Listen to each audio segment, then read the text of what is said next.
Doctor BR Ambedkar Konaseema జిల్లాలో అసాంఘిక శక్తులు అట్టగట్టించేందుకు పోలీసులు ఆపరేషన్ వజ్రప్రహార్ చేపట్టారు. ఆత్రేయపురం పోలీస్ స్టేషన్ పరిధిలోని ర్యాలీ గ్రామంలో కొత్తపేట డీఎస్పీ సుంకర మురళీమోహన్ నేతృత్వంలో పోలీసులు భారీ కార్డన్ సెర్చ్ నిర్వహించారు.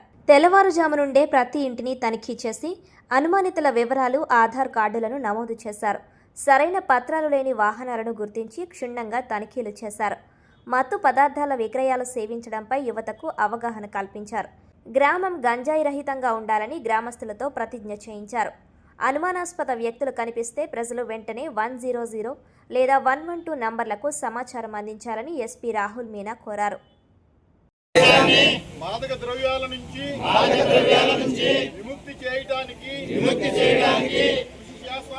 కృషి చేస్తానని మాదక ద్రవ్యాల వినియోగాన్ని వ్యతిరేకిస్తానని ఇతరులను కూడా అదే విధంగా చేయడానికి ప్రోత్సహిస్తానని మాదక ద్రవ్యాల దుర్వినియోగం వల్ల కలిగే దుష్పరిణామాలను నా కుటుంబ సభ్యులకు స్నేహితులకు మరియు సమాజానికి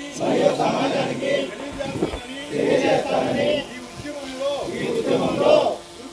చురుకుగా పాల్గొంటానని మాదక ద్రవ్య రహిత భారతావని నిర్మాణానికి